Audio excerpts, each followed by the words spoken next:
Hi, I'm Chef Shellie Kark from KitchenCUE.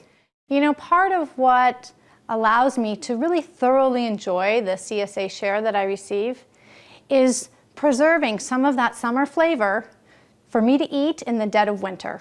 Without that skill, I think much of what I receive would probably go to waste.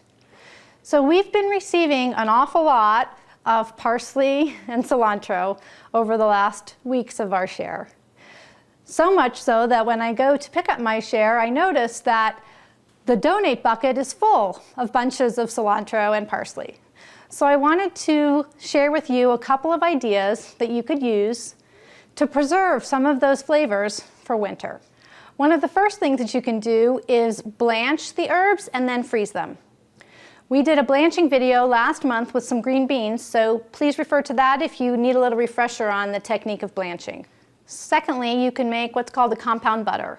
That's where you take softened butter in a bowl and add chopped herbs, so maybe some parsley, some garlic, a little bit of salt, stir that around.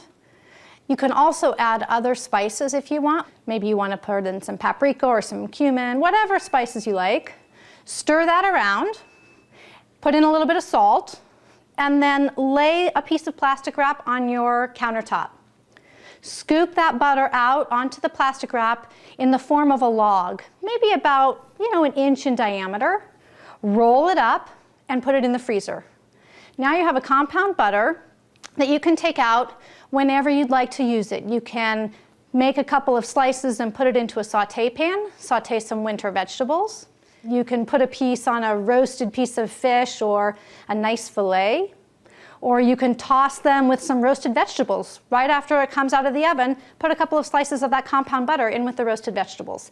So the sky's the limit with that compound butter. It's delicious and it's a great way to preserve these herbs. Lastly, you can make a sauce or a vinaigrette utilizing these herbs.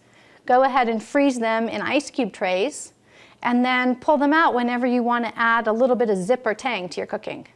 One of my favorite sauces is the tangy herbaceous sauce that hails from Argentina. It's called Chimichurri. It's traditionally served over grilled meat, spooned over the meat after it's grilled.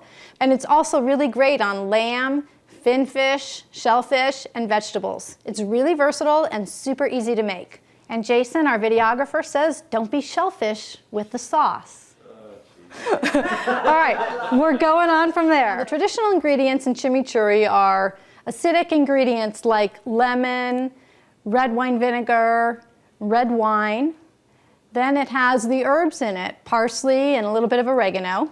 Has some garlic, some crushed red pepper if you want a little bit of spice, and some olive oil. It can be made by hand or in the blender, but right here I'll show you how to make it by hand because, like I said, it's super easy. So we take our parsley and our oregano, and we just want to take the leaves off of the stems. So we just pick off all the leaves of the oregano, and we pick all the leaves off of the parsley, and we can save the stems for later use. Like if we're doing a pot of beans, this has great flavor in it, so you can put the stems of the parsley and the oregano into the pot of beans while they're cooking. So then once we have our herbs all picked, all of the leaves off, we take it and roll it up into a nice tight ball. Then take your knife and just slice. This is the initial chopping of the herbs, just to get it manageable. Then turn it and slice the other way. Now that you've got it into a pile that you can manage, you can start the chopping process. Now we don't want a real rough chop or a real fine chop. We want something in between. So we want it to still have its texture, but we don't want it to be too large. So this looks perfect. Can you see that? So we take our bench scraper, pick up our herbs, put it into the bowl. In this bowl we already have our red wine vinegar, our lemon juice, and our red wine. Now notice I'm not using my knife to scrape the board, because every time you do this, it dulls the edge of the blade.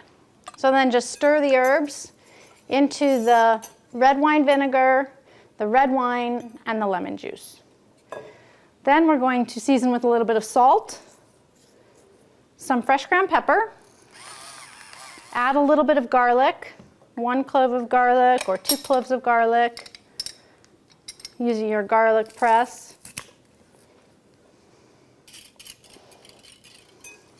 Stir this around. And then finally, we whisk in a little bit of olive oil. Great, and then if you want to make it a little bit zippier, feel free to add some crushed red pepper. And voila, it's done. So you see it's real chunky with herbs, and the vinegar and the red wine and the lemon juice just kind of floats around it. So this sauce will last in your refrigerator for about 5 days.